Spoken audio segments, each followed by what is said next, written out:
Kate is Kate. She's absolutely one of the most down-to-earth people I've ever met. A lot of my moments with her feel like either she cracks me up or I just feel insanely inspired. Kate's kind of a guy's gal. You know, she can hang with the boys. I'm gonna get another beer. You want one? I don't know if it's a Walsh sense of humor, very sort of dark and irreverent sense of humor, and we've always connected really strongly that way. She's a bit of a broad and a lady all in one fell swoop. To work in a scene with her is to come to work and know you're very taken care of. She always had probably a theatrical flair about her. Most parents are probably, even people that are professional actors, like friends that I have that have kids, are kind of very terrified their kids would want to be an actor because it's so hard. As soon as she got into stuff and I first saw her on TV, I was like, she's gonna be so big because she's like crazy talented. She just loves acting, and I think when you really love acting and then you find yourself on a program where you're really able to stretch yourself and show your chops, when those two things meet, you know, you get a hit show. I don't know what it'll be, I don't know when it'll be, but someday I'm going to make it big on a doctor show. And like, God, Kate, that's so specific. Yeah, like, do you mean TV? And she's like, no. Did she say her name was going to be like Addison? She didn't get that right. She said her name was going to be Madison. She turned into a monster. She was the youngest of 5 children, so she was the baby, and she got a lot of attention. You know, they brought Kate home, and everyone was like, oh, look how amazing, how beautiful. And I was supposedly, you know, said, I don't see what's so special. So, so apparently I wasn't very thrilled at losing my baby status. She was an active child. She won her first blue ribbon when she was 3 years old, swimming. I think that was her first, the first performance. I first wanted to be an actress when I was little. My mother and I remember very clearly, we would watch the $1 Million Movie. She looked and said, that's what I want to do. When I became very infatuated with like dead actors, they were like, I had crushes on all these old film stars that were gone. She showed her interest in acting at a very young age. She must have been 9 or something like that, maybe 10.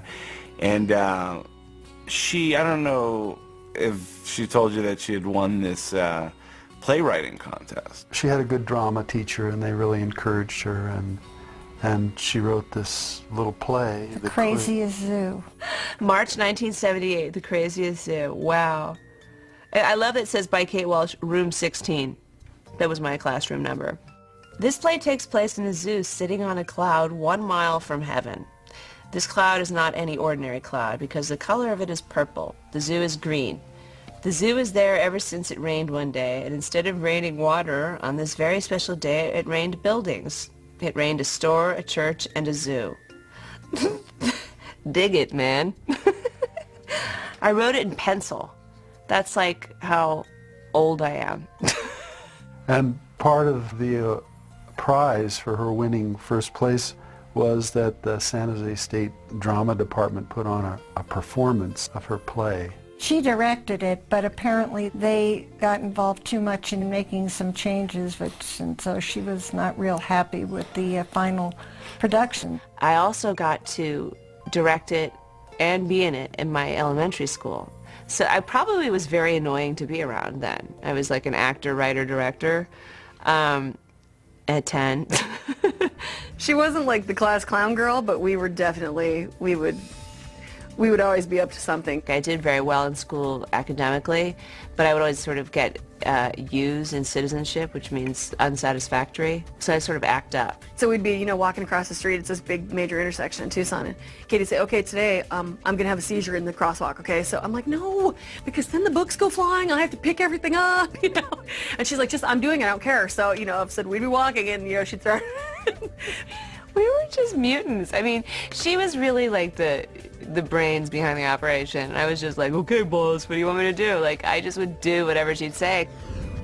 Then I went to college, and my mother was like, get a degree in computers. So I tried to do that. I majored in business, and I changed my major like literally 8 times. And I love school, I love academics, but I wasn't I was like, now I have to pick a career? I'm so not ready for this. And so I went and traveled, taught English in Japan for a summer, and did a little modeling, which was a joke. I think you have the pictures to prove that. There's some funny pictures.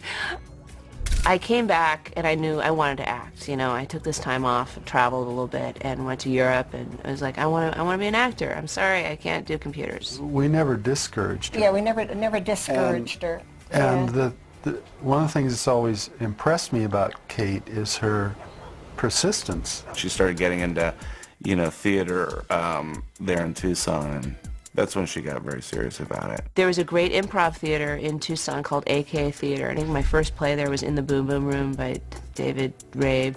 And then I went on to do Tooth of Crime, the Sam Shepard play, and do like all sorts of great pieces there. Somebody that she knew moved to Chicago, and so she was going to go see somebody in Chicago. Well, she went to go visit him and came back and called me up and said, come over and get whatever you want out of my apartment because I'm moving. I'm leaving for Chicago tomorrow. Like, I'm like, what?